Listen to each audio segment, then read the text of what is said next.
Ассаламу алейкум, Амир Дамирович, ассаламу алейкум. Меня хорошо М, слышно? Да, слышно. Алейкум салам, Рамиль Ага. Леонидович. Ну, можно просто Рамиль на правах того, кто младше. Вот я имею в виду, я-то младше, не секрет. Это не намек на такой большой возраст. Я просто с уважением отношусь всегда как к старшему товарищу. Вот. Ну, на самом деле, хотелось бы такой новый освоить формат. Он называется подкаст. То есть мы сейчас на данном этапе занимаемся чем? Мы, так скажем, э, более непринужденно общаемся, то есть у нас не идет формат такого, да, интервью там, или же какой-то там, да, там научный формат, но более непринужденный, чтобы, может быть, кому-то хотелось бы с нами, например, вживую пообщаться, такой возможности нет. Вот подкаст, как вы знаете, он, да, вот так позволяет, так скажем, что-то вроде вот такого заменителя живого общения. Конечно, Мгм. не сказать, что прям он полноценно заменяет, а однако, как бы, да, это определенный такой эм, способ.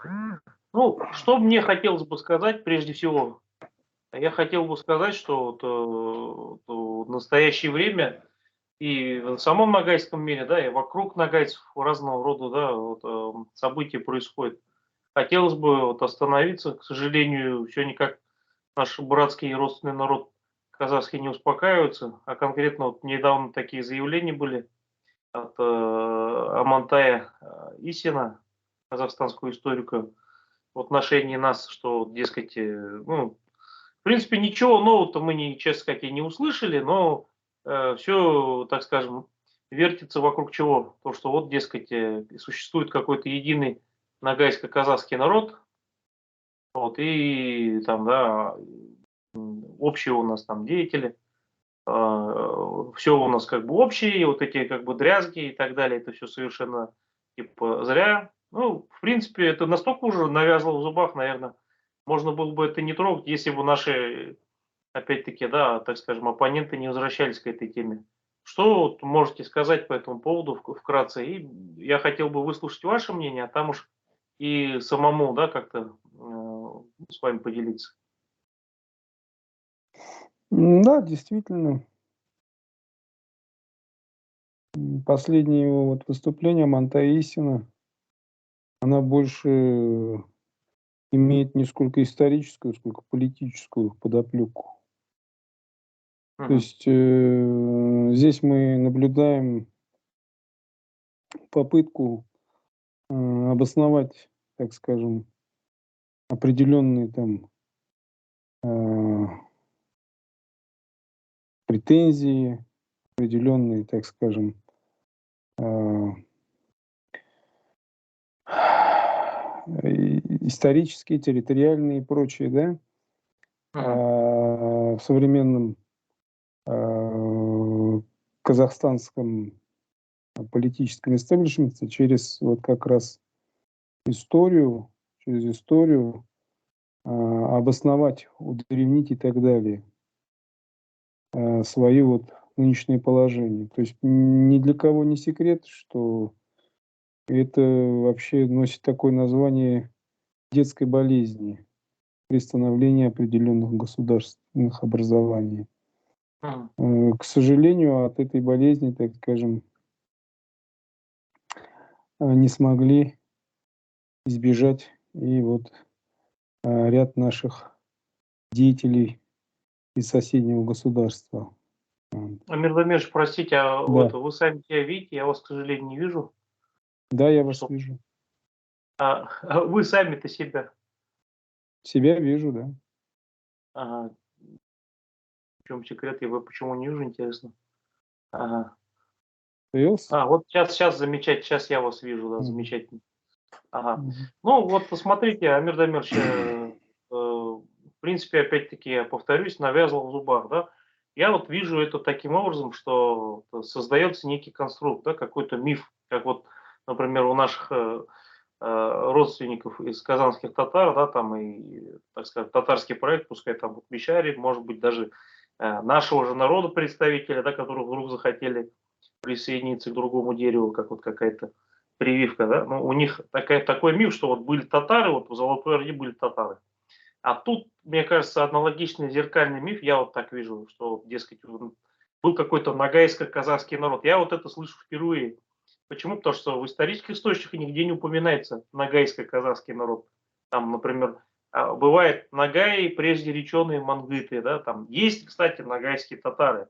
Ну, потому что татарами называли там вплоть до калмыков и азербайджанцев. Но чтобы были ногайско-казахский народ, такого нету. Такого нету. Даже вот такое, да, опять-таки известное, да, название «Новая Казахка», которое вот мы слышим в отношении букеевских нагайцев, ну, достаточно позднее, и его тоже в источниках его нет. Оно есть как какой-то нарратив, то есть это, мне кажется, тоже достаточно новое такое явление. Вот. Что бы вы могли бы сказать по поводу вот, того, э, что это такое вообще нагайско-казахский народ? Да, это попытка, так скажем, обосновать, еще раз говорю, нынешнее состояние, то есть нынешнее вот государственное образование Казахстан, Республика Казахстан, как раз через мифологизацию, через легендирование, так скажем. Но, видимо, объема самой истории казахского народа в этом плане не хватает. И вот эти самые, так скажем, авторы построения вот этой мифологии, они уже обращаются, так скажем, в сторону своих соседей. Ни для кого не секрет, что у нас такие, так скажем, подвижки идут в сторону и истории монгол. Мы это часто слышим, что Чингисхан – это монгол, Джучи – это монгол, вернее, Чингисхан – это казах, Джучи – это казах и так далее, да. Такие же, так скажем, подвижки идут в сторону истории сибирского ханства, Да, да, да. где хан Кучум и его окружение – это казахи. Вот. Ну и здесь тоже такой же тенденции идет по отношению к нагайцам. Причем эти, так скажем, движения до последнего момента, где-то до, наверное, конца вот, 20-х годов нового столетия, да, они не встречали такой сильного сопротивления со стороны именно представителей нагайской, значит, ученой братья, так скажем. Вот, но сейчас, слава богу, у нас появились молодые, энергичные историки, активисты, которые понимают, что это путь никуда. То есть это путь к потере своей субъектности и путь, так скажем, к исчезновению. И вот когда эти активисты начали громко заявлять, в первую очередь через всемирную сеть интернета, что у них имеется свой альтернативный, причем, так скажем, совершенно в противоположном векторном направлении взгляд на прошлое ногайского народа, на его отношения со многими соседними, как братскими тюркскими народами, да, так и с другими народами. Понятно, это вызывает определенную, так скажем, критику, определенную такую, ну, Реакция как идет. сказать, да, такую обратную реакцию, то есть идет попытка продавить свою точку зрения со стороны наших оппонентов. Ну, Ну, выходит таким образом, что, вот, допустим, пускай это будет, ну, не 30 лет, но последние лет 20, насколько на моей памяти, по нашей Ногайской степи разъезжали эмиссары Казахстана, собирали генетический материал, да, приезжали, особенно вот последние, наверное, лет 10 назад массово, да, приезжает представитель Казахстана, Ногайский район Дагестана, Ногайский район КЧР, снимают вот эти фильмы, да, по следам предков, там приезжает, там я вот Джанабергенова, по-моему, Ильнура, если я не ошибаюсь, это одна из таких, да, ведущих исполнителей казахской версии, ну, вот, эпосов, в том числе и ногайских наших эпосов, да, там, причем с такой вот интересной характеристикой ногайцев выступать на ногайском же телевидении, говорит, что, дескать, это вот, да, теряют, ногайцы теряют, типа, сами себя, вот мы, типа, пришли, вот мы научим при всем уважении, да, там, или же, например, да, вот, можно вспомнить знаменито оно в очень многое, на самом деле, везде, где только можно его практически разместили. Казтуган Жыраунин, да, там, Хайранды мен ебелим. То есть это нашего, да, Казтуган Сүйінішұлы, Ногайского Юрао, 17 века, Ногайского Мурзу, естественно, они преподнесли, что вот он жил и ушел в казахское ханство. И вот это вот очень долго крутилось, то есть это вот такой постоянный нарратив, фильм сняли, да, книги выпустили, вот этот Ноғайлы, сейчас вспомню, как его звали-то. Анес Сарай, Ноғайлы.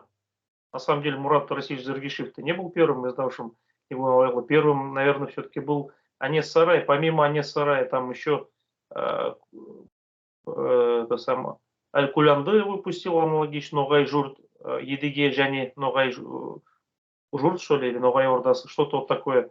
Везде, естественно, декларируется, что вот мы один народ. То есть такая огромная работа была проделана ими. И тут бах, и вот, да, вот сами вы сказали, такая вот интересная система. Все пошло прахом.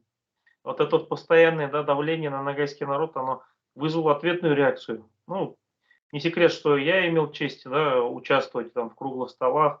Но прежде всего круглые столы, это, наверное, если не третье, если не четвертое, там даже есть такая вот реакция. Первая волна реакции это было, естественно, от простых людей в соцсетях, а потом вот как-то, да, это все дело развилось и дошло даже до круглых столов. На самом деле-то еще, мне кажется, полноценно маховик, так скажем, это не раскачался, но тем не менее, вот как вот опять-таки, да, наши товарищи, наши старшие товарищи из Уфы любят говорить, то, что вот, есть, да, допустим, этнический ренессанс, а есть такие будители, и есть те, которые, наоборот, да, этнизируют народ. То есть это, мне вот кажется, как раз казахи выступили именно, да, и не весь казахский народ, естественно, братский, а вот определенные казахстанские, да, деятели, как некие вот как раз этнизаторы. Чем больше они на нас давят, тем больше ногайский народ как раз просыпается. Вы согласитесь со мной? Да, это внешние раздражители. Это внешние раздражители. Ну, вообще, если так смотреть на саму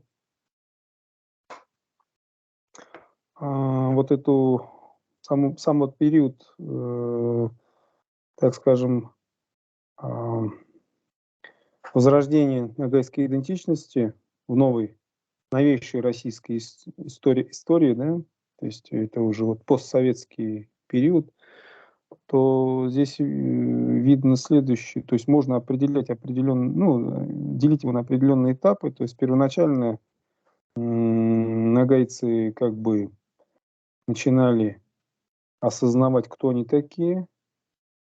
Потом где-то вот в конце 80-х, в начале 90-х была попытка, так скажем, попробовать, значит, опереться на помощь вот этих самых родственных народов, да, но здесь больше сыграла роль политика, то есть от нагайцев что требовалось? Это вот признание как раз того, что, как говорится, мы один народ, Мгм. с теми же, например, казахами, допустим, или с татарами. Ну, а потом, как говорится, плюшки будут после. Вот. Ну, это Какая-то же часть, какая-то, извините, да, старая, да, такая да, старая тема. какая-то часть, значит, творческой там элиты, возможно, ну, подалась на данные, так скажем, Посулы. да, посулы, вот. Но все познается в сравнении. Прошло определенное время, значит, никакого такого сильного прорыва не было.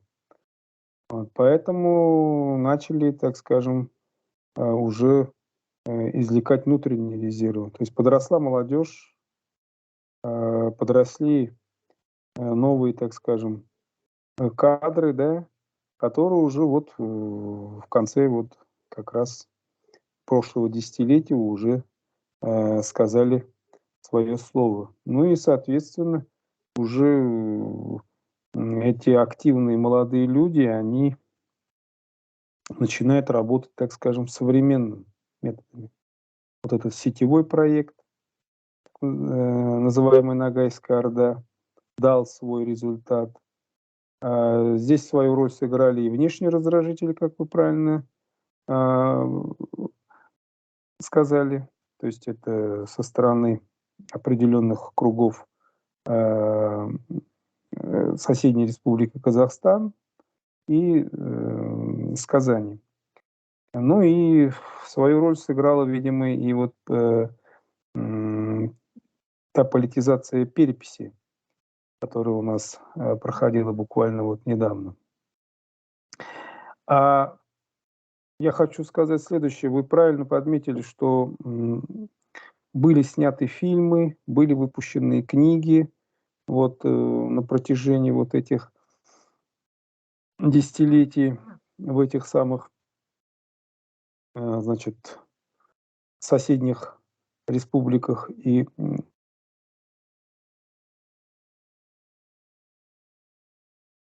мы получили то, что получили, а именно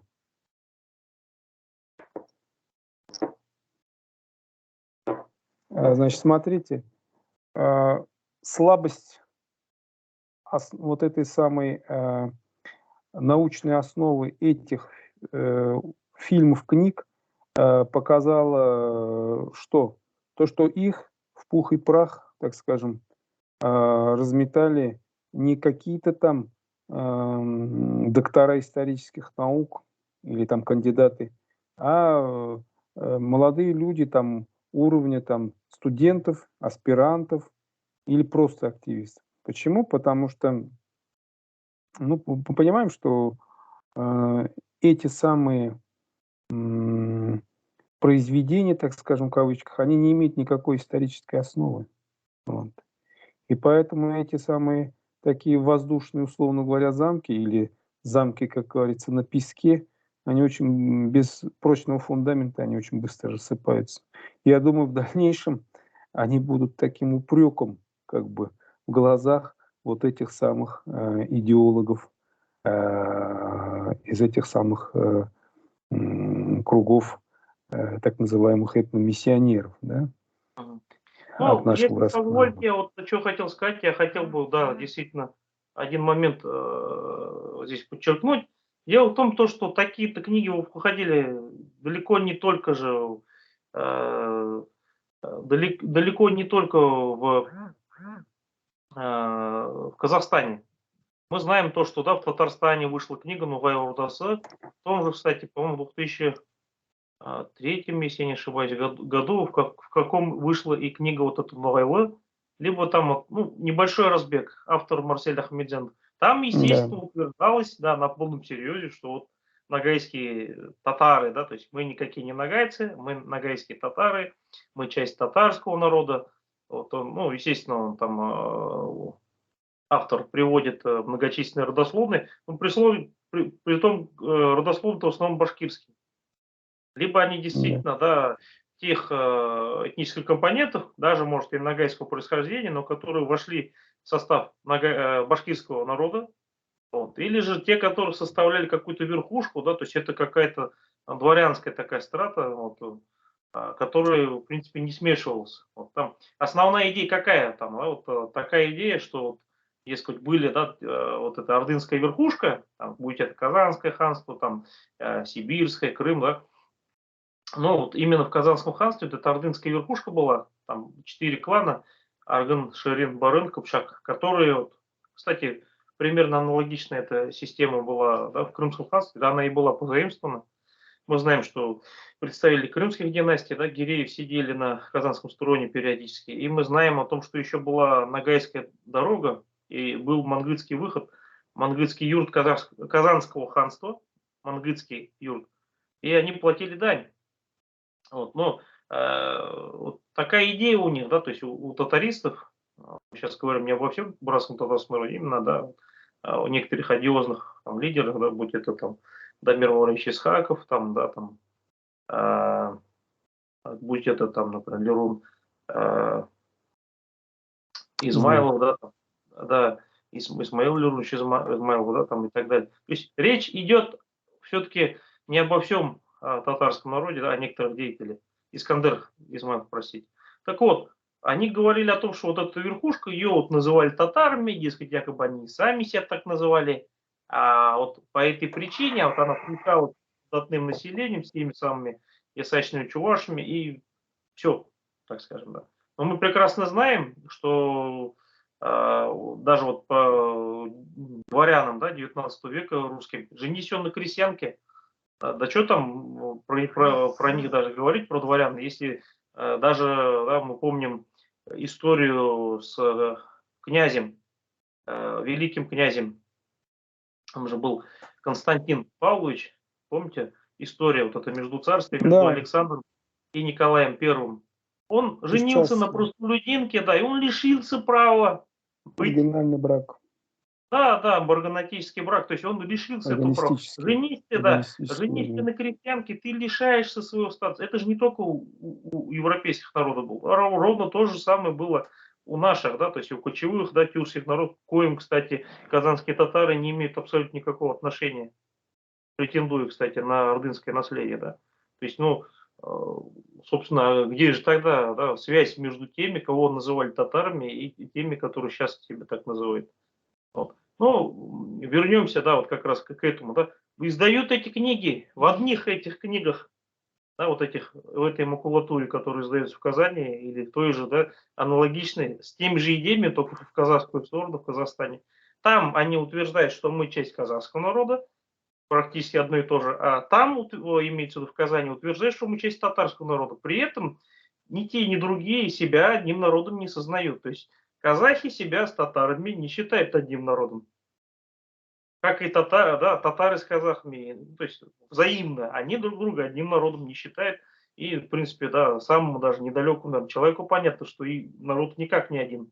Но при этом они и те, и другие, да, нас не спросив, так скажем, одни считают нас казахами, либо единым народом, другие прямо до последнего продолжают этот дурацкий термин 19 века нагайские татары, да, употреблять. Почему тогда не туркменские татары, почему не шерецкие татары, почему не адербиджанские татары, да, там, или там горские, карачаевские, там, и прочий бред вот это. Странно. Вот. Ну, я могу, опять-таки, вспомнить вашу замечательную лекцию, которую, вот, помните, по комментам в паблике Базнувайлар на одноименном канале по поводу несоответствия генетики. Генетически-то мы разные коллективы с казахами, Да, да, и да. с татарами Вот, тоже. вот сейчас я еще раз говорю, у нас, видимо, так совпало вот в конце, так скажем, вот этих самых э, ну, вот этого десятилетия, да, ушедшего, 20-го десятилетия, второго десятилетия нового тысячелетия, то, что сеть интернет, она позволила нам получить доступ к очень многим материалам, которые ранее были, так скажем, для широкого зрителя недоступны. И в том числе вот то, что шла вот эта популяризация новых видов науки, в том числе и генетики. Генетика сразу, так скажем, показала, да, кто есть кто. Вот. Генетические вот эти исследования, они действительно показывают, какой народ там стоит на определенных близких позициях к нагайцам, да, бываем, а какие народы, хоть и родственные, они, так скажем, находятся на удалении. Удаленности.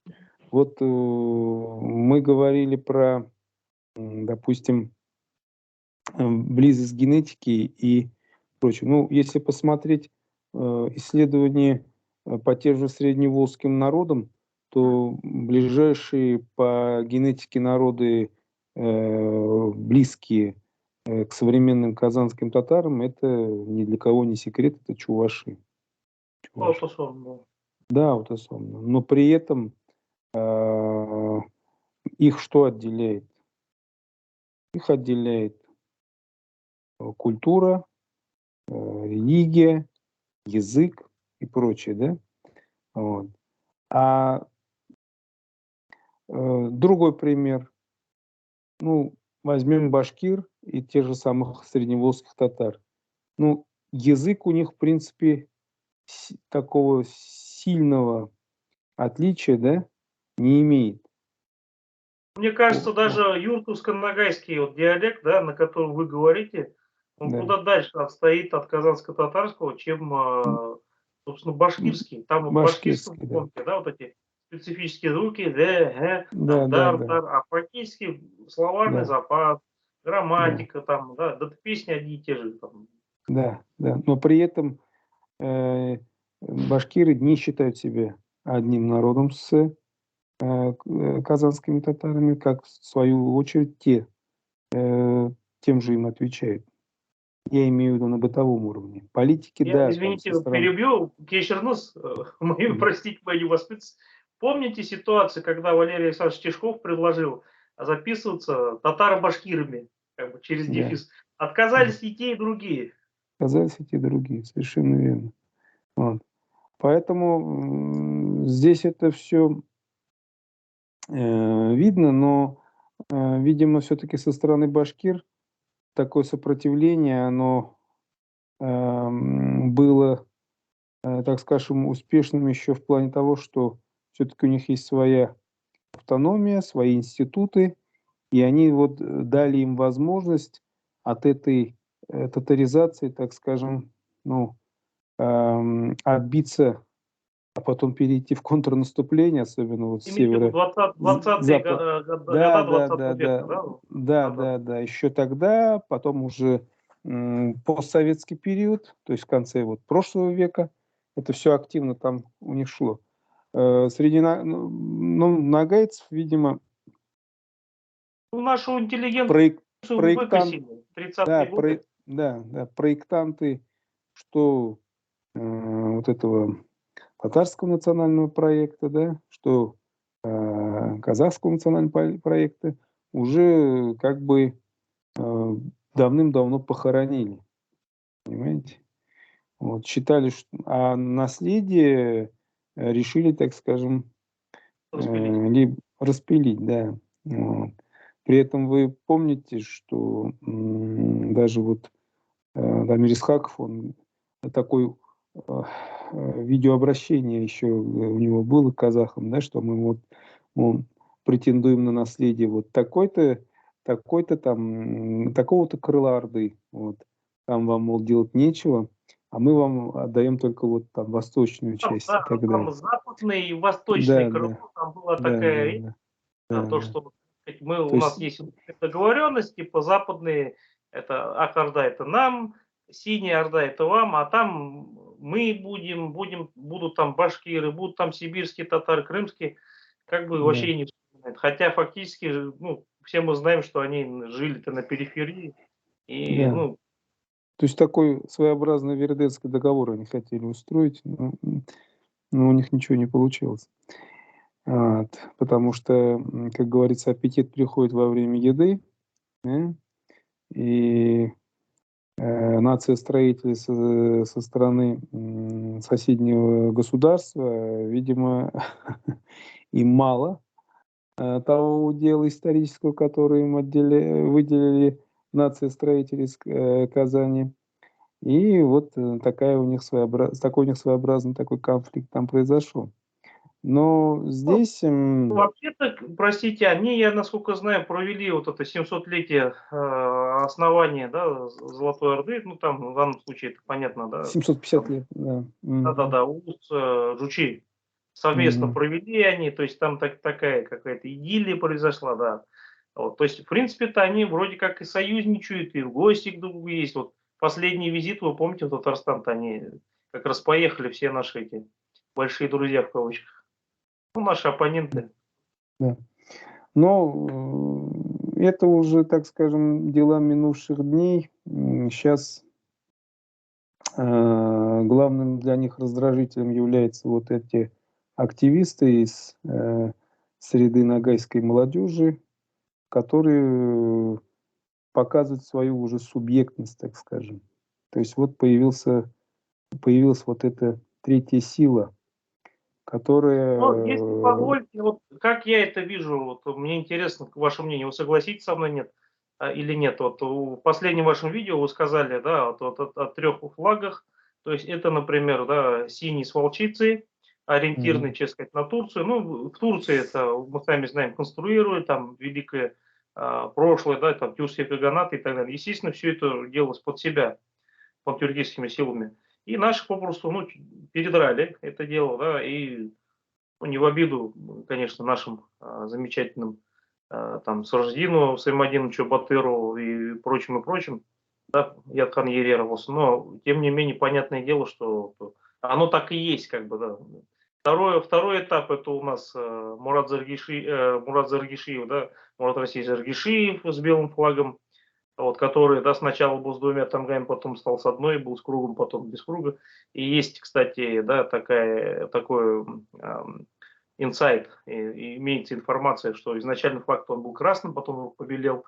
Вот, а потом появляется красный флаг, появляется он на Кубани, да, это Азрет Джамакулов, Хайрбек Акаялакаев, затем подхватывают на севере, это Сургут, это Уренгой, да, это вот даже Союз нагайской молодежи Москвы, да, выступает больше-меньше, потом на Ставрополе, потом в Чечне, да, у нас, мы знаем об этом, да, то, что это все есть. Вот. Естественно, у нас в Астрахани, само собой, да, вот у нас был Карагашский проект, он, в принципе, и существует, но уже как бы немножко в другом да, статусе. И вот Юртовский проект как раз красный флаг поднял. Мне кажется, вот опять-таки, да, я немножко так ретроспективно посмотрел, чтобы было понятно, для меня и для вас это прекрасно все ясно, как на ладони. Но вот лишний раз, да, для зрителя. Мне кажется, это какая-то эволюция. То есть сначала вот так, потом, да, действительно, да, там надо Степное вспомнить, там надо как-то обратиться, там посмотреть какие-то там дополнительные силы, там, может быть, и оторваться от этого клише, что нагайцы это кавказцы. И третий такой, третья волна, это вот именно, да, условный красный флаг, который сейчас пытаются демонизировать некоторые люди, там пытаются сказать, что мы якобы, да, отрицаем там суворовские события, да, трагедию, там, хотя, опять-таки, с красным флагом Хайрбек Акаялакаев и Азарит Джумакулов ездили на это место, чтобы сделать дуа, да, за погибших предков. И в моем случае, например, я тоже давал интервью и тоже говорил, что действительно это ужасная трагедия, да, и никто не собирается забывать об этом, но не стоит это все доставать, да, ворошить и использовать, как сейчас это делают, как некий жупел, для того, чтобы настроить на той страны, в которой мы живем. Вот. Но я просто отвлекся, да, но суть такая, что это некая такая, вот я вижу это как какую-то эволюцию. Эволюцию от одних взглядов, да, то есть от одних взглядов так скажем, к тем, которые сейчас, да, развиваются, они тоже не стоят. Вот, например, часто я слышал обвинения, что вот эти вот, да,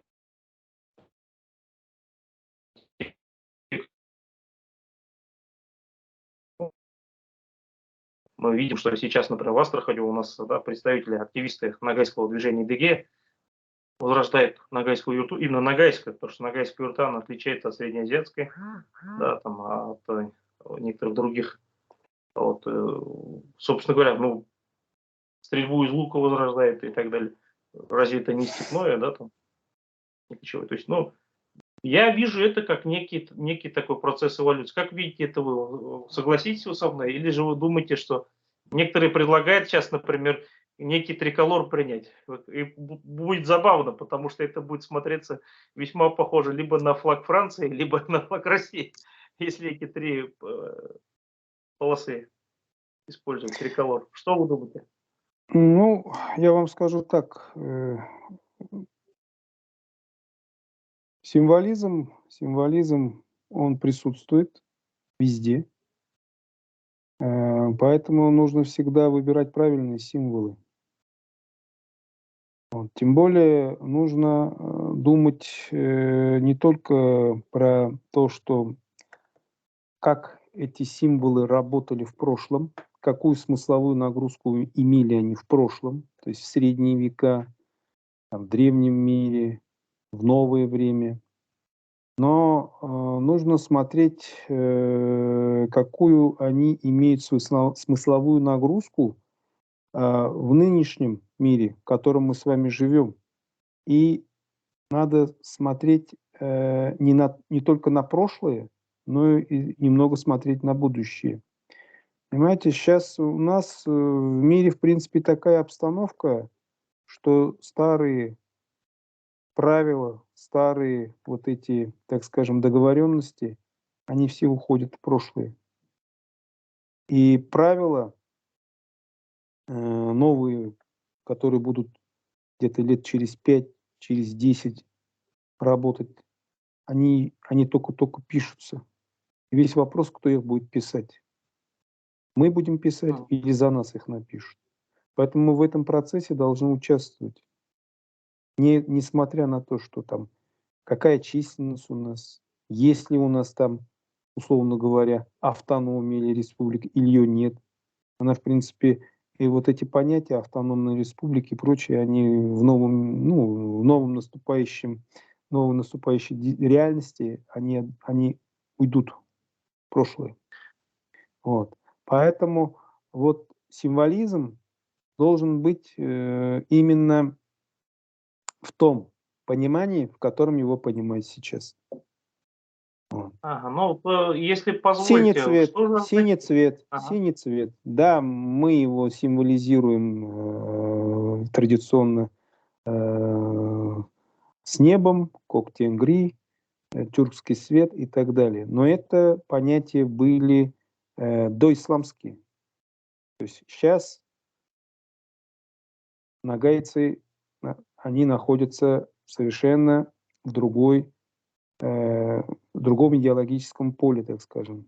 Ну, можно сразу сказать, Поле что и ислама. нагайцы как Да? народ начались, да, вот Да. как это ни странно, процитируем же Как ссылку мусульмане. Сабитова, Да. который говорит, Да. что Ногаи это те, кто поддержал Ногая, то есть это исламская мусульманская партия в Орде. Партия, да.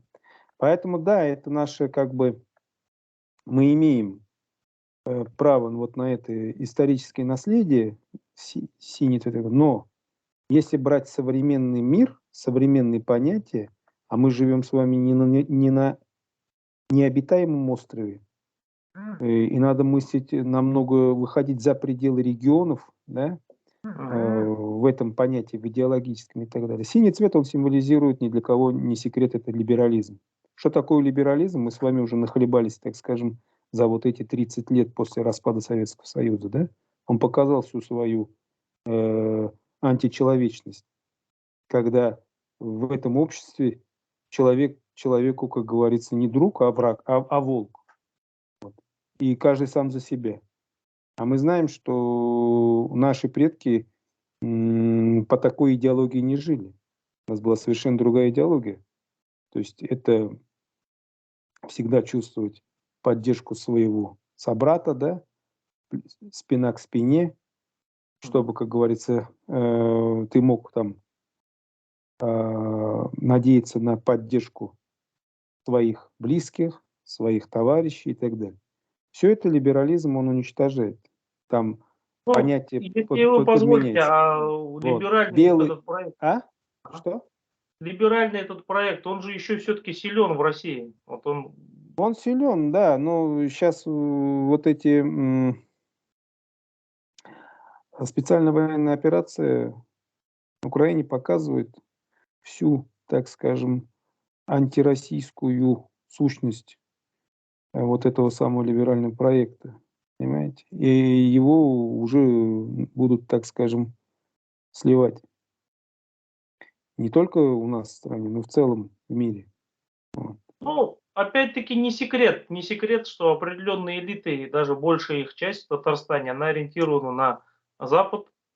Ну Не да, менее западниками являются, да, там определенные силы в той же Москве из-за татарских общин. Да, вот очень. удивительно, каким образом вдруг, да, вот это вот смогли протащить, да, Василий Шахразеев, мы знаем, да, то, что принял во время вот этого Всемирного Курултая татар резолюцию, но я, насколько понял, как раз принял таким образом, что многие сильно возмущались и продолжают возмущаться. Вот, Да. и вот эта вот определенная ориентация, да, на Запад, она, мне кажется, никуда не делась. Вот, и по моим сведениям, уже идут определенные меры в этом отношении, да, то есть это же не просто так они, да, вдруг одними из самых последних, да, стали обращаться. Вот я хочу напомнить, что у нас, да, глава, президент Центра Ногайской культуры ДГ буквально через несколько там, самое короткое время после с начала спецоперации Действует выступил в президент поддержку, да, один из, Российской даже Федерации. практически первый, да, в поддержку, это очень быстро произошло. Потом уже впоследствии, да, естественно, в числе первых представителей башкир, и, по сути дела, вот совсем недавно представители, да, татарских элит, когда уже стало ясно, что идея о том, что вот Россия развалится, она вот провалилась, получается, она провалилась. Да, многим, честно сказать, ну, о многом можно, да, там спорить, можно видеть много недостатков в современной России. Вне сомнения, да, там творятся какие-то такие, да, там некоторые даже вещи, которые могут вызвать недовольство. Да. Наша страна далека от совершенства. Но, тем не менее, если так посмотреть и сравнить с тем, что творится на Западе, то все-таки страна наша, она как бы выступает как некий сейчас полюс традиционных, да, ценностей.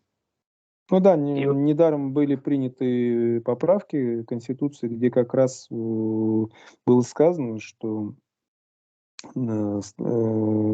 закон стоит на защите вот этих традиционных ценностей семейных, об там, и оскорблении прочее, чувств прочее. верующих, такого Да, закона, я чувства насколько знаю, верующих. ну, А? исключая, естественно, закон об оскорблении чувств верующих. Вот, например, Да, если в Европе можно безнаказанно, да, оскорблять нашего пророка, да будет мир над ним, Мухаммада, то в России это делать никак нельзя. Даже конечно. вот недавняя ситуация, да, с запретом Сахих Аль-Бухари показала, который не состоялся. Запрет хиджаб опять не состоялся. Показывает, что, в общем-то, все далеко не так плохо. Я вот могу привести пример. Ну, вы помните, опять-таки, мы с вами вместе ездили на дни ногайской культуры в Атырау. Кстати, где и общались с Амантаем Исиным. Истинным. Да, когда я Да, проходил границу, вот, к моему внешнему виду сразу придрались. А вот что вот ты такой вот, какой ты есть? Да что ж такое-то? Почему вот так? Почему ты не бритый? В России я ходил себе спокойно, а никаких этих не было. Поехал туда, сразу началось. Вот и ну, можно вот задуматься. то, что вы сейчас сказали по поводу вот этих поползновений по, так скажем, э, внесению вот этого самого сборника хадисов в список экстремистской литературы и так далее, это как раз попытки внести в раскол в российское общество со стороны вот этой уходящей либеральной элиты. То И есть это надо отдать... такая отрыжка. Я, насколько понял, Нет, определенные части. это не отрыжка, это, в принципе, действие вот этой пятой колонны, так называемой. И здесь надо отдать должное руководству страны, да, в лице президента, что они трезво оценивают ситуацию и вовремя, так скажем, гасят вот эти самые попытки дестабилизировать ситуацию в стране. Вот. Ну и надо учитывать, что все-таки действия президента поддержаны большим количеством добровольцев, которые в данное время находятся в рядах значит, тех частей, которые значит, находятся на территории, где охвачена вот эта специальная военная операция, и там определенный большой процент именно как раз солдат из числа мусульманских народов Российской Федерации. Поэтому здесь была такая попытка внести раскол, и она была вовремя, так скажем, купирована. И это как раз показывает, что руководство страны отходит от этого либерального проекта и предлагает народам нашего государства, а также сопредельных государств альтернативу. И эту альтернативу президент как раз озвучивал как проект «Большая Евразия». И как Ну, вот раз если позволите, опять-таки, символом этого проекта является красный цвет, красный флаг. вы Понимаете? предвосхитили, что я сейчас хотел сказать. Вот если вы позволите, один из таких символов, да, который коррелирует, да, с нынешним нашим, да, символом, который не то, что нынешний новоизобретенный, да, он на самом деле, у нас достаточно много сведений, да, вот, например, пусть кто желает найдет военный флаг крымских татар, ну, крымского ханства, допустим, ну, будет красный цвет. Пусть посмотрят у Ивлия Чилеби, да, описание, там красный цвет. Ну, главное знамена красный цвет. На лицевом своде у Эдыге красный цвет. Манас, описывается Манас, да, его красный цвет флага, да, кыргызстанского современного, объясняется в эпосе Манас то, что вот хан Ноғай ходил под красным флагом. То есть это все есть. То есть это не что-то новоизобретенное.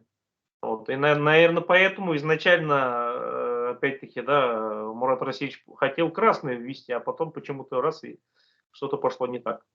Ну, это, наверное, как раз суть в дипломатии, потому что белый флаг – это флаг, который был, и он был именно как флаг дипломатии.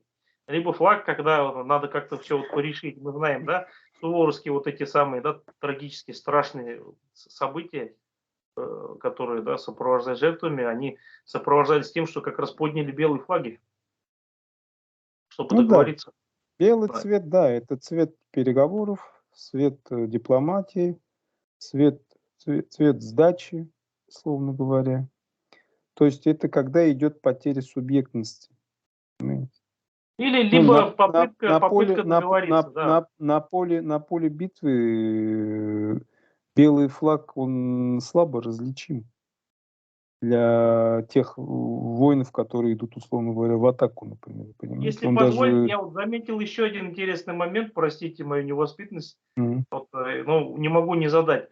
Вы заметили то, что в казахстанских многих изданиях появилась информация, что, дескать, настоящий флаг Ну, казахского вы, хана – да. это красный флаг? Вы как раз немного предвосхитили мою мысль. Да, действительно, сейчас это о чем говорит, видимо, более-менее мыслящие там здраво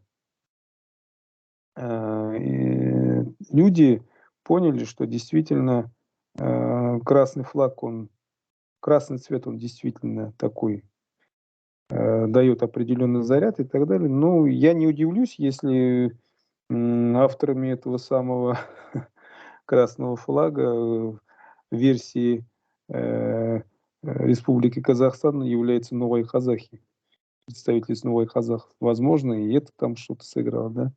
Но,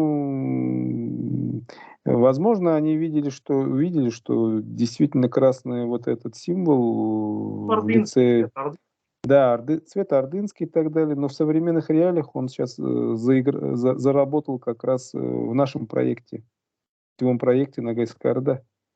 И вот эти результаты, которые сейчас мы с вами имеем, я не говорю, что они прям такие грандиозные, да, с точки зрения там масштабов, возможно. Но про нагайцев все-таки уже сейчас, Понимаю. как говорится, знают во многих уголках Евразии. Вот. И именно А вот, благодаря вот простите, этой вот активности. И вы эта говорили, активность, не так давно мы с вами общались на эту тему. Вот каково вам вот это название нагайцы? Не кажется ли вам, что нужно как-то переходить к тому, чтобы больше слова ногай употреблять? Ведь мы себя не называем нагайцами, да, когда говорим между собой. Мы говорим там без ногайлар, вы говорите, мы говорим без ногайлар. То есть у нас все равно там, да, мы же не говорим без нагайц, лет нагайцлар. Вот, не пора ли, да. мне кажется, И вот какую-то я инициативу? хочу закончить мысль. Значит, символы должны работать. И вот как раз вот эти результаты за короткий вот этот период, пока вот этот красный, так скажем, флаг, он э, имеет место быть, это буквально там где-то, я не знаю, сколько лет, 3, 4, 5 максимум, да, где-то это он как бы существует в той форме, в которой он сейчас как бы у нас имеется, он показал большие результаты. Вот. И это показывает, вот этот результат показывает правильность выбранного символа. Вот. Ну вот, И в если принципе, он имеет, я так понимаю, право быть объединительным таким символом в дальнейшем движении в целом на территории вот Евразии. Ну а по поводу названия, да, я с вами согласен, надо возвращать официальное историческое наше название Нугай, вот, которые мы сохранили в своей, так скажем, внутри своего народа. Но теперь нужно так, это имя как бы озвучивать уже и в отношениях с соседями. То есть, официально. что официально, да, и этот этноним должен официально быть признан официальным названием нашего народа, Ногай. И на русском Причем, языке. Нагай, да, да, на нагай. русском языке причем, да, совершенно верно. То есть для того, чтобы вот этот наш проект, так скажем, заиграл всеми красками, всеми цветами, нужно ввести, так скажем, новые имена. Вот новые имя это как раз и есть старые, позабытые, Ногай. Оно не забыто в народе, но забыто нашими соседями. Кто-то нас пытается назвать татарами, кто-то пытается казахами назвать, кто-то там еще кем-то, да? Вот. Ногайлы, Ногайлы, да. нагайские Вот. татары. Да, да, да. Имя короткое, емкое, громкое, Ногай. Вот. Усиливаем ритуал, как раз красный флаг, он и есть один из признаков ритуала. Нагайская юрта тоже один из признаков ритуала, да, это все идет материализация, да, национальная одежда, которая нас отличает от наших, так скажем, родственных, но других по происхождению все равно народов, наши традиции, наша национальная кухня и многое-многое. Вот. То Нагайский есть, чай. да, нагайский чай, нагайский плов, Вайберг. нага- нагайский, да, нугай малиш и прочее, да, если брать эту наш регион. Вот. Ну и мы уже, в принципе, показываем, куда нам идти в будущем. То есть А будущее вот, наше поколение, если нашей молодежи. позвольте, То есть мы уже нарисовали эту картину будущего, показали те концептуальные вершины, куда нам, как, нам, как говорится, надо подниматься.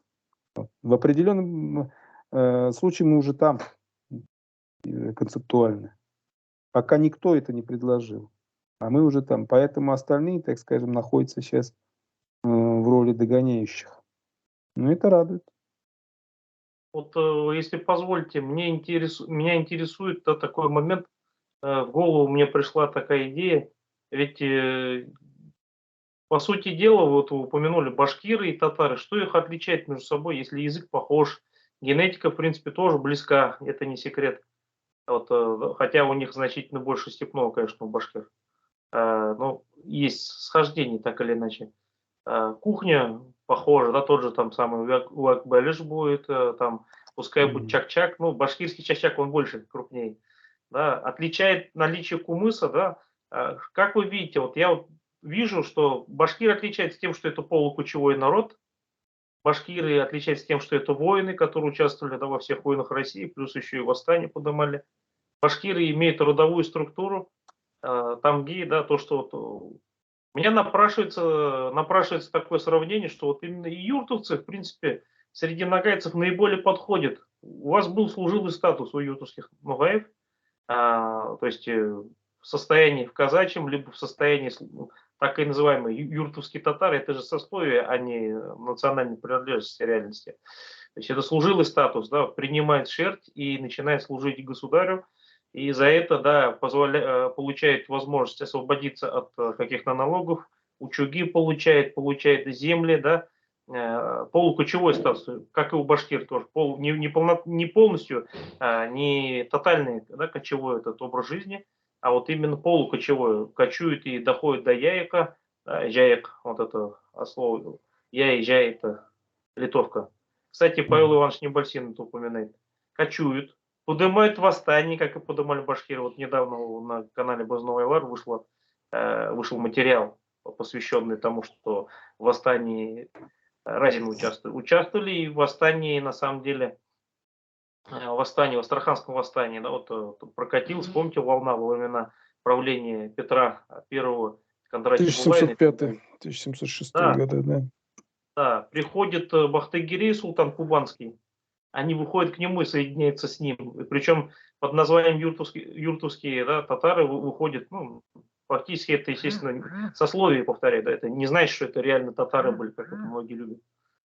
Тем более не казанские. Да. Это, явно это те же Новайлар. Кому интересно, пускай посмотрит фильм большой, да, Астраханский Новай в источниках он есть. Так вот, не кажется ли вам, что вот все это весьма близко вот, к башкирам по модели? Ну, да, близко, но надо просто вспомнить, как входило в состав Московского государства Казань, Башкирия, Астраханское ханство, Ногайская орда. Мы помним, что Казань была взята, как говорится, на меч, да, и население обложено ясаком, и поменялась правящая элита. Пришли мещары, то есть те самые, Да, которые пришли да, с да, Касимовского да, ханства, да, Мещерскую юрту, мещары пришли, предки мещар. совершенно верно. У башкир с правительством Ивана Грозного был договор, то есть на равных. И, видимо, этот договор, он хорошо ли, плохо ли, но со стороны московского государства, пока правили Рюриковичи до смутного времени, он соблюдался. Поэтому башкиры служили, да, именно вот на этих договорных условиях Москве. Но когда усилились Романовы, и когда вектор, значит, политики стал более прозападным, начали башкир ущемлять в их свободах определенных, да, то есть отходить от тех договоров, которые были заключены ранее, и как следствие вот эти самые восстания со стороны башкир. Потому что мы понимаем, что это действительно войны, которые, когда начинают их свободы ущемлять, они вспоминают, что у них на поясе висит сабля, которую можно применить по прямому назначению, да. Вот. А То под же самое, в седлом есть принципе, горячий конь. да, то же самое, в принципе, происходило и здесь, на Нижней Волге, потому что когда здесь сменилась власть в 1556 году. Почему, в отличие от Казани, там смена власти была относительно, так скажем, менее такой кровавой? Здесь был договор тоже определенный. Про это, кстати, упоминает и тот же самый Небольсин, про это упоминается в Ключеревской летописи. То есть сменился правитель. Вместо там Дербиша Али, да, царя, стал царь Иван Васильевич.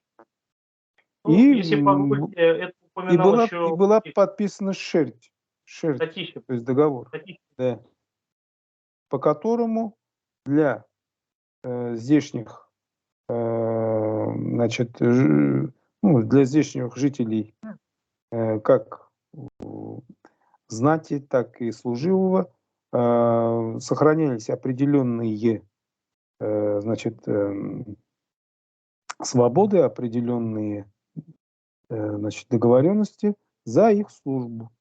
То есть там было так сказано: служить и платить там, ну, податной части населения, там, ЕСАК, да, так же, как платили, например, при там ханах. Вот и все. То есть это прошло относительно, так скажем, безболезненно. И действительно, юртовцы, они, ну, мугаи, они действительно служили новой власти, и они были проводниками, так скажем, и в Среднюю Азию, и в Среди Крым, калмыков, да, то да, есть среди на Хабаровске, калмыков позже, да, дипломатии, да, да, да. кавказские А народы. когда, да, да, да, а когда уже, еще раз говорю, при новой династии, я имею в виду при Романовых, особенно после вот того, как Романовы укрепились на российском престоле, это при Алексее Михайловиче, потом при Петре Алексеевиче. Да, Петре Алексеевиче и так далее, когда уже началась вот эта форма правления более становиться такой, ну, приближенной к западной форме, то есть когда эм, стали Колониальное отходить сознание. Колониальное, да. не колониальная, имперская империя. Все-таки империя, мы должны знать, империя это откуда у нас сюда корни империи, откуда понятие империи? Это Рим, это Европа, это Запад, то есть империум, давление и так далее. Когда пытаются, допустим, вот это слово империя перенести на евразийские, значит, государства, будь то там держава тюркский каганат или державы Чингисхана и так далее, да, и чингизидов. Это была не империя в том понятии, в котором она классическая, как в Европе. В Европе это система подавления, понимаете? Вот. То есть, когда государство Ивана Грозного возникло, она не была в той форме вот этой имперской, как на Западе. Она отличалась по Ну, своей Семен сущности. Бекбулатович на троне, Да, да, вот, да, яркий да, пример. да, да, да, да, да. Сущность совсем была другая. Более такой прозападный, значит, облик она уже стала приобретать именно при Романовых. Ну и вот после этого начались вот эти самые, значит, ограничения свобод, да, как экономических, так и политических у представителей национальных там определенных меньшинств. И, ну и как следствие это их попытка показать свою субъектность и участие в различных там восстаниях и других, так скажем, деяниях. Вот. Вот мне кажется, что центральная идея евразийства в этом. Вот, грубо говоря, вот я, например, нагаец, я ногай, поправлюсь, я мусульманин, я тюрок. Значит, я, живя в России, могу для России предоставить, да, мы сейчас не будем о политике, но вот именно о такой дипломатии, да, я могу предоставить ресурс свой, да, с мусульманскими государствами я могу найти общий язык только по праву того, что я их единоверец. Я тому же Богу поклоняюсь и другим, да, не поклоняюсь. Я мусульманин. Суть. Если я тюрок, я говорю на том же тюркском языке, на котором говорят там, будь это там в Средней Азии, казахи, туркмены, каракалпаки, да, узбеки там, и так далее, уйгуры и так далее, и так далее. Там, кстати, и те же турки.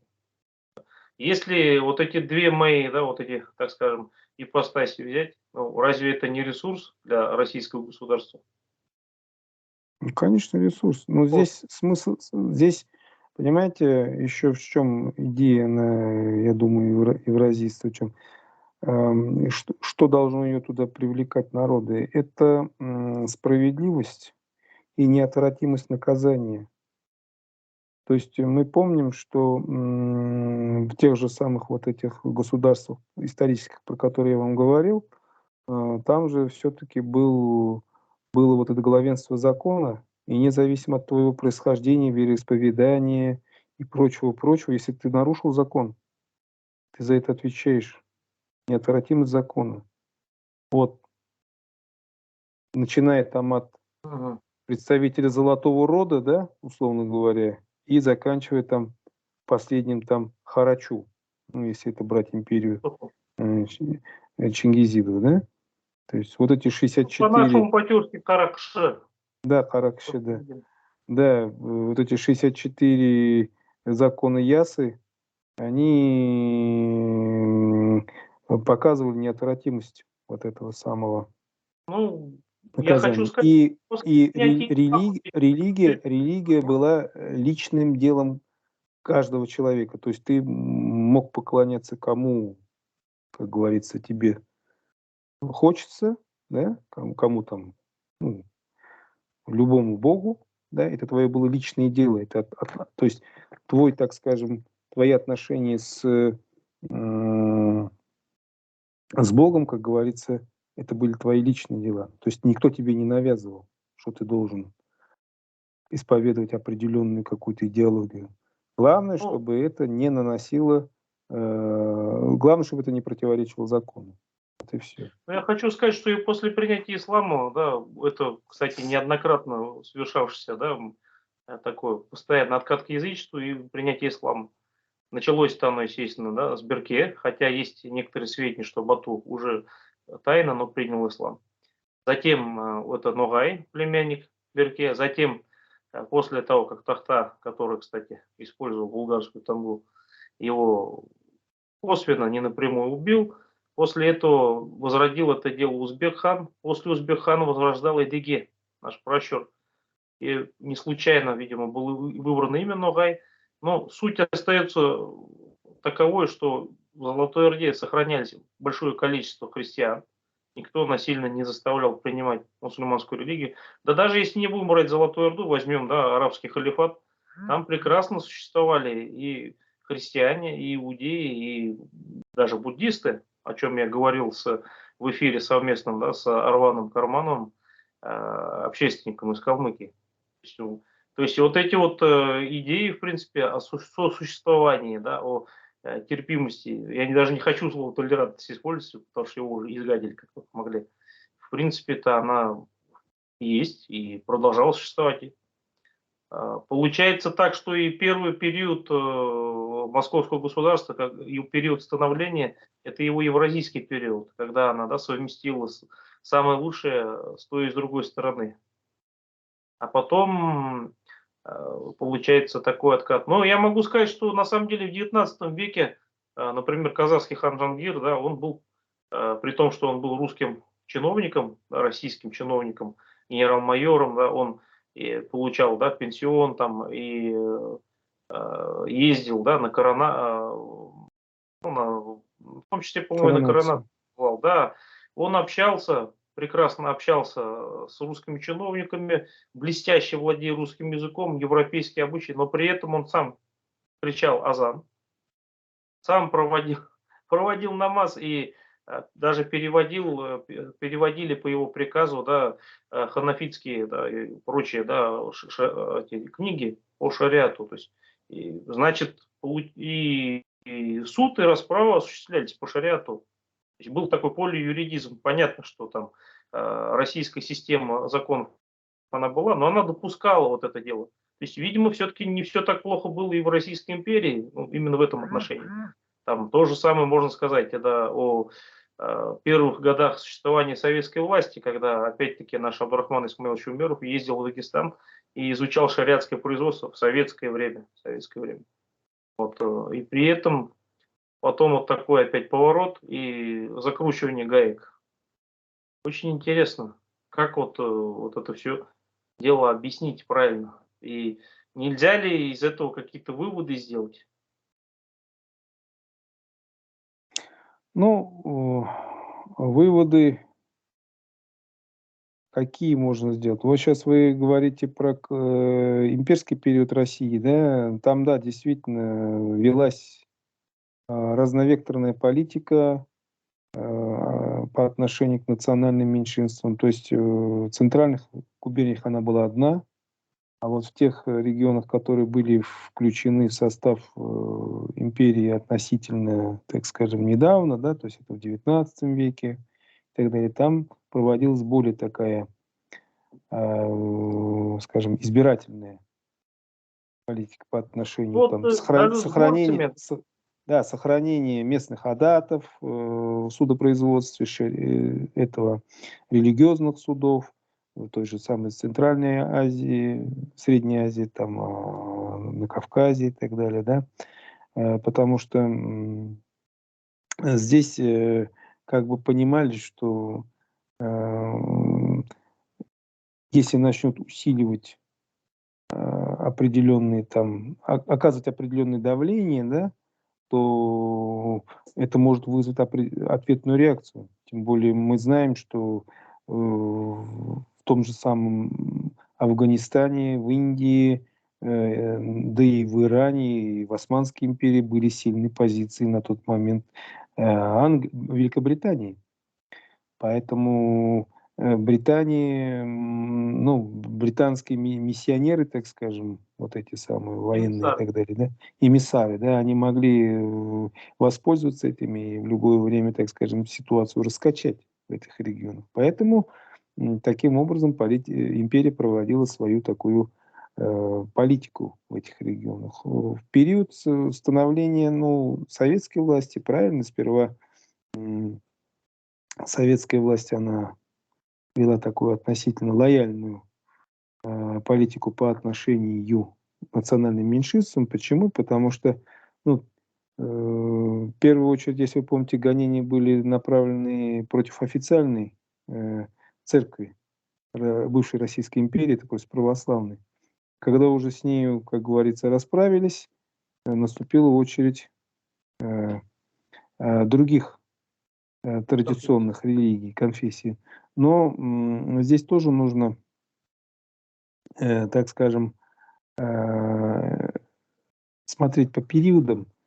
Ведь все-таки от политики гонения, религиозного гонения были вынуждены перейти, так скажем, к смягчению, да, в период вот военный, то есть когда началась Великая Отечественная война. Вот. После этого уже, если вы помните, вплоть где-то до смерти Сталина таких сильных гонений не было, если это сравнивать с 20-ми годами или 30-ми годами. Вот. Но здесь мы знаем, что идеологию религиозную в советский период заменяли на атеистическую, то есть вот эту коммунистическую, Целенаправленно. да? Да, перенаправленно. То есть там эм, шла такая попытка замены понятий. Вот. Потому что для любого общества идеология, она имеет сильное значение. И раз, допустим, для церкви, ну, в первую очередь православной, большевики были безбожниками, то с ней надо было им бороться, имею в виду большевикам, что они и сделали. Вот. Но здесь надо отдать должное им, они все-таки, я имею в виду большевикам, они же предложили ну, такое понятие, как интернационализм, когда все народы, которые жили в Советском Союзе, они были равны. Вот. И вот это то, что многим народам были предоставлены определенные возможности, да, некоторые народы получили там национальные республики, кто-то автономии, там была Литературные дана, языки. да, была дана письменность, литературные языки, там развивалась промышленность, появилась национальная интеллигенция, да, и прочее. Это был вот такая альтернатива, которая им была предложена. И в какой-то степени правильность данной политики на тот период показала вот Великая Отечественная война. Ведь на что надеялся Гитлер-то?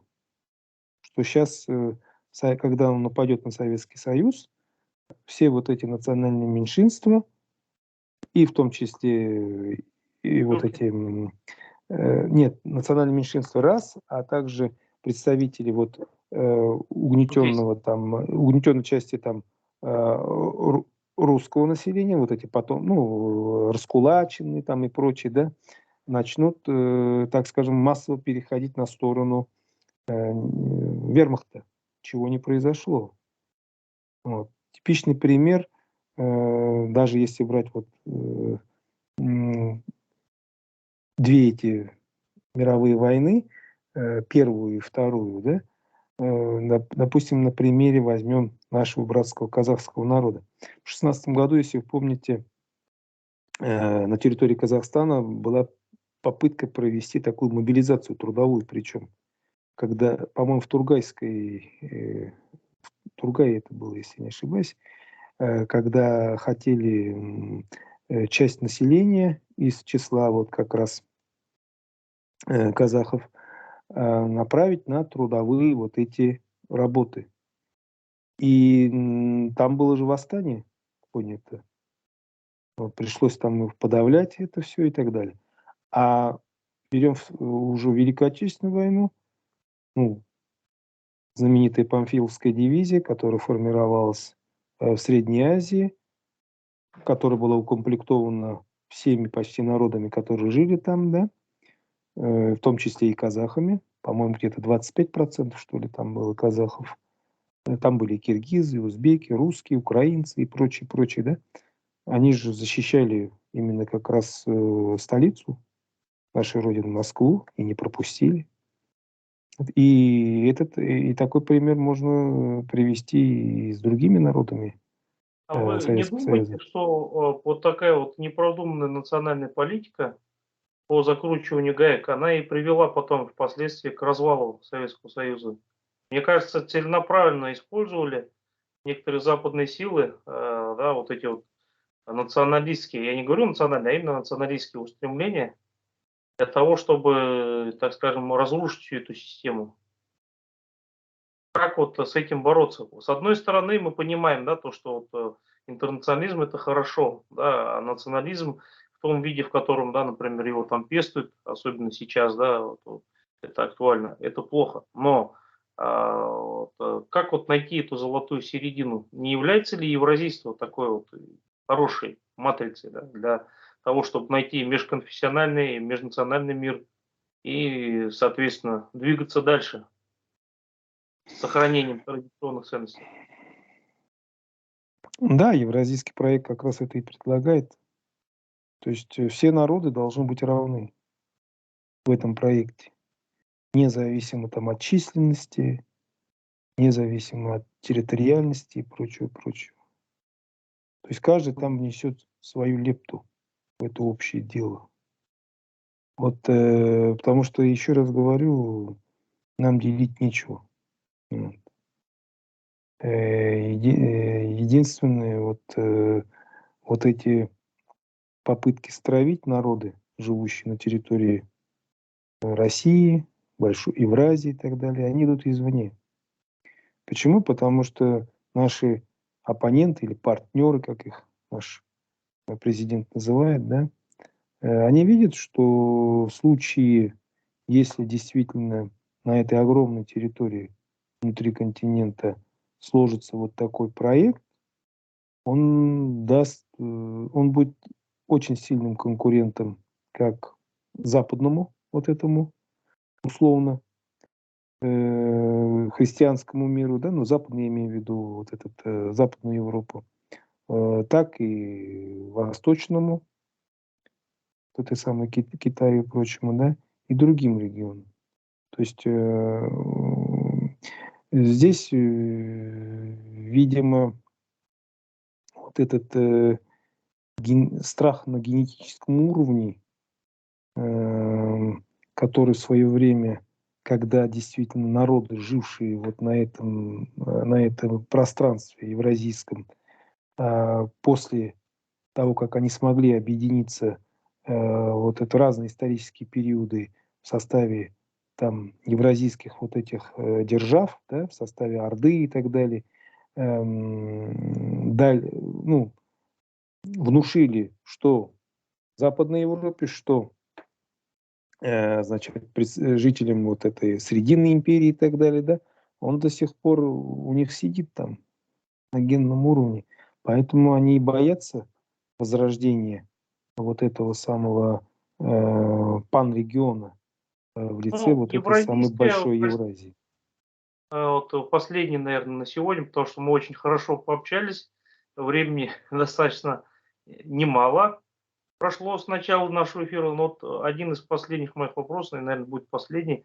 Вот как вот европейская вот, и евразийская система, да, вот в чем их основное различие? Я как понял, евразийская сама вся идеология, она не предполагает опору только лишь на ордынское наследие, но призвана объединить еще и финно-угорские народы, и кавказские народы, да?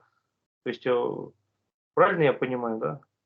Да, все народы, которые входили в орбиту вот этих самых проектов, которые ранее были. Ну и, в принципе, мы, еще раз говорю, живем в то время, когда вот эти старые правила отмирают, уходит в небытие, и по каким правилам мы с вами будем жить, законам будем жить в дальнейшем, это покажет время. Главное, чтобы эти правила за нас кто-то извне не написал и нам не дал. Главное, чтобы это сделали мы, я имею в виду народы, которые живут на этой территории. Договориться мы всегда можем с нашими соседями, потому что, живя уже на протяжении там многих столетий, тысячелетий, мы хорошо знаем друг друга, да, и гармонично друг друга как бы дополняем вот в тех разных ландшафтах, которые, которыми переполнена наша самая вот эта Евразия. Вот. А, ну, говорят же, сильные традиции и так далее. Ну, я возьму такую традицию, как сейчас вы сказали про финно-угорские и прочие народы. Я скажу, я возьму такую одну из таких консервативных традиций, как это национальную кухню. Есть такое вот замечание или наблюдение, да, что те народы, которые в своей национальной кухне потребляют конину, они являются потомками тех народов, которые входили в свое время в орбиту тюркского каганата. А те народы, которые потребляют в своей кухне, ну, имеют такое блюдо, похожее вот на пельмени, манты, там, босы и так далее, да, эти, как они, у итальянцев, как это называется-то, равиоли, Равиоли. по-моему, да-да-да. Они входили в свое время в орбиту влияния империи чингизидов, вот этой континентальной, да. То есть вот, глядя на это, вы можете определить ареал влияния евразийства в различные эпохи. Поэтому посмотрим, поживем, увидим. История Просто нас рассудит, как говорится. я вижу такое очень серьезное остервенение, сопротивление, да, со стороны вот таких, например, да, как вот, ну, господи, как вот последователи Холмогорова. Я вижу довольно-таки очень серьезные такие обвинения в адрес евразийского проекта. Мне кажется, что они чувствуют то, что время-то их может пройти, и это реальные какие-то соперники. И вот эта идея, М, вот, да, там, мононациональное государство, моноконфессиональное государство, она-то, собственно говоря, может кануть в лету. Ну да, да. Ну, мы вспомним, когда наше государство, я имею в виду, стало именно Россией. После того, как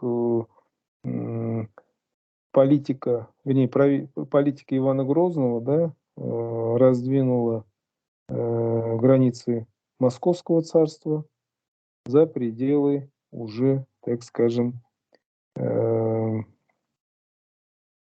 бывшей там северо-восточной Руси.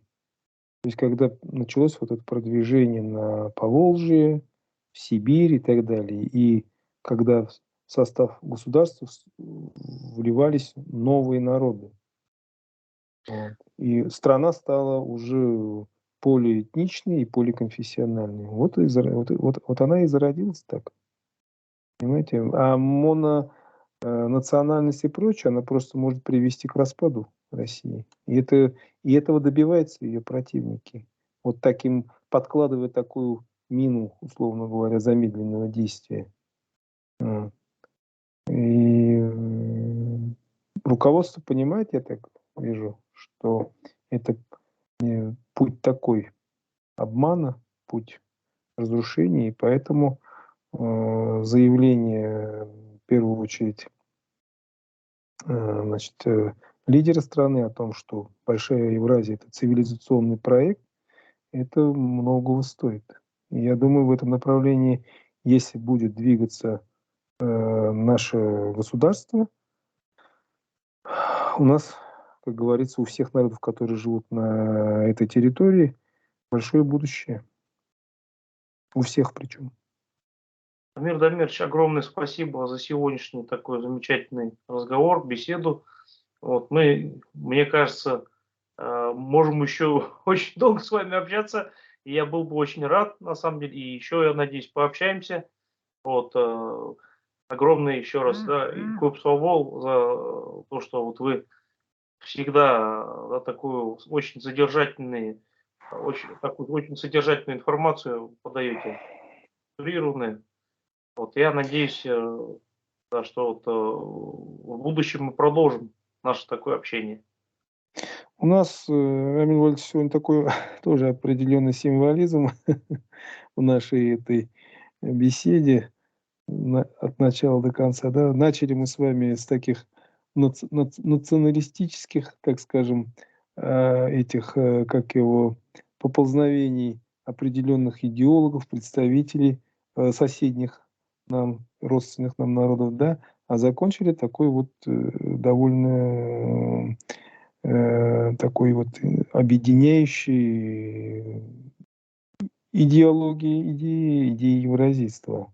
Причем это евразийство тоже же надо, оно же, я так понимаю, будет развиваться по тому, как будет развиваться наше общество. То есть евразийство эпохи там, времен там белоэмигрантов, Ну, совет. Савицкого, Трубецкого, да, это Эренджен Харадавана, это немного другое все равно. Это для того времени оно было актуально. И евразийство там эпохи Гумилева, оно свое, да, имеет, да, Льва Николаевича. Сейчас, в принципе, идет евразийство уже нового такого, да, новый цикл новый такой вот.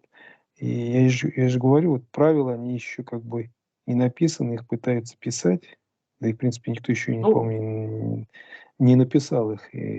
Но здесь надо использовать именно опыт тех поколений, которые и тех государств, которые были до нас здесь, на этом пространстве, да, нельзя отметать их, нужно оттуда брать, как говорится, рациональное зерно и встраивать его вот в современную действительность с перспективой на будущее. я думаю, главное здесь для нашего ногайского народа, что мы совсем не последнюю роль играем. Здесь как такой вот народ, который объединяет многие народы, как наследник Ногайской Орды, Большой Орды, Крымского ханства, Астраханского ханства. Я думаю, Одно это уже достаточно для того, чтобы понять, да, насколько нам это все близко. Еще раз, көп сау болыңыз, Үлкен Да, рахмат. да, Рамиль, вот когда вы говорили про то, что пытаются присвоить нагайское наследие, эпосы и так далее, это тоже один из факторов, который показывает, что нагайский период в истории многих народов действительно был, когда они входили в зону влияния вот этой, как говорит один из исследователей, империи, да, последней империи, степной империи Ногайской Орды. И этот фактор, он, видимо, все-таки на генном уровне сидит у представителей родственных нам народов. Первоначально это считалось, что это их природное, родное, да. Про нас просто за вот этот последние столетия немного стали забывать. Ну, сейчас мы свое слово сказали, и это слово услышано. Это слово услышано. Вот, и я думаю, мы с вами на правильном пути. Действительно, нагайский фактор, он будет работать именно на объединение многих тюркских народов, и не только тюркских народов, всех народов Евразии. То есть мы должны внести эту лепту в общий вот такой интеграционный процесс. И тут действительно вы правильно сказали, что именно в этом проекте мы, как Нугаи, не исчезнем. То есть мы свое название, свой язык, свою самобытность сохраняем. Мы ее сохраняем в российском государстве, да, и, даст Бог, мы ее будем сохранять и в дальнейшем, унося именно вот эти все положительные факторы в дальнейшие интеграционные процессы.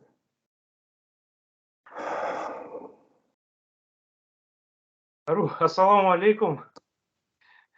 Очень рад нашему Алейкум салам.